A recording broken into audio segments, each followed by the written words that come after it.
Alhamdulillah pada hari ini dapat kami laporkan total kawasan hutan yang berhasil dikuasai kembali dengan total seluasan 4.081.560,58 hektar. Dari jumlah tersebut, Satgas PKH akan menyerahkan kembali lahan kawasan hutan tahap 5 dengan total 896.969,143 hektar yang terdiri dari lahan perkebunan kelapa sawit diserahkan kepada kementerian lembaga terkait dari Satgas PKH ke Kementerian Keuangan, selanjutnya ke Danantara, kemudian diserahkan pada Agrinas seluas 240.575,383 hektar dari 124 subjek hukum yang tersebar di 6 provinsi. 2. Lahan kawasan hutan konservasi diserahkan kepada Kementerian Kehutanan untuk dilakukan pemulihan kembali hutan seluas 688.427 hektar yang tersebar di 9 provinsi. Pada hari yang baik ini pula sebagai wujud pertanggunggan jawab kepada publik, kami turut serahkan uang sebesar 6.255.299.469,74 sen yang merupakan 1. Hasil penagihan denda administratif kehutanan oleh Satgas PKH senilai 2.344.965.750.000 rupiah yang berasal dari 20 perusahaan sawit, 1 perusahaan tambang nikel.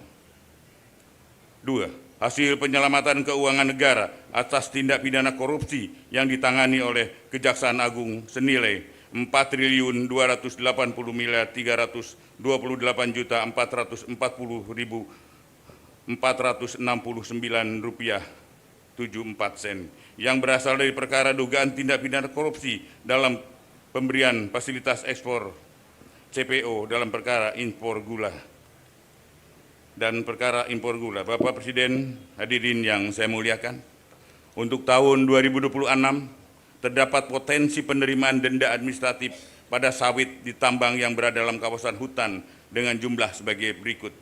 Potensi denda administratif dan sawit sebesar 109,6 triliun. Potensi administrasi tambang sebesar 32,63 triliun.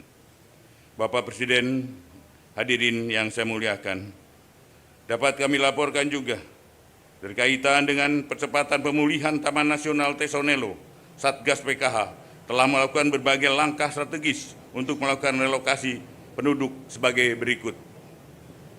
Telah dilakukan pendataan penduduk dan sarana prasarana yang ada di dalamnya. Terdapat 7 pemukiman masyarakat yang termasuk dalam 7 desa dengan jumlah penduduk 5.733 kepala keluarga dengan jumlah jiwa 22.183 orang dan jumlah rumah sebanyak 573 bangunan. Sarana pendidikan 12 sekolah, jumlah rumah ibadah sebanyak 52, fasilitas kesehatan 12.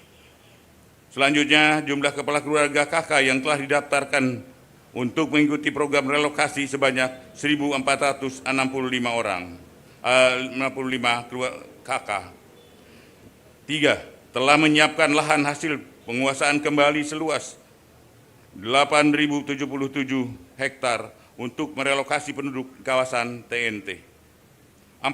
Telah melakukan relokasi penduduk tahap 1 pada tanggal 20 Desember 2025 terhadap 227 KK dari lahan perkebunan sawit seluas 6.330,78 hektar. Bapak Presiden, hadirin yang saya muliakan, perlu kami sampaikan keterkaitan dengan bencana banjir bandang yang terjadi di wilayah Aceh, Sumatera Utara, dan Sumatera Barat.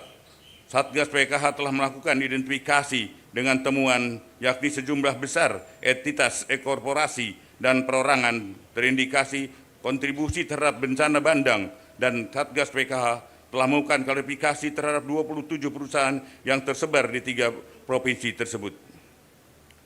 Adapun berdasarkan hasil klarifikasi Satgas PKH, dan hasil analisa Pusat Riset Interdisipliner ITB diperoleh temuan terdapat korelasi kuat bahwa bencana banjir besar di Sumatera bukan hanya fenomena alam biasa, melainkan terarah pada alih fungsi lahan yang masif di hulu sungai daerah aliran sungai yang bertemu dengan curah hujan yang tinggi, sehingga dampak hilangnya tutupan vegetasi di hulu daerah aliran sungai yang menyebabkan daya serap tanah berkurang. Aliran air permukaan meningkat tajam, hujan ekstrim, dan banjir bandang akibat volume air meluber ke permukaan. Adapun rekomendasi Satgas PH menyikapi hal tersebut, yakni melanjutkan proses investigasi terhadap semua subjek hukum yang dicurigai, baik di Sumut, Aceh maupun Sumbar, yang melibatkan seluruh stakeholder.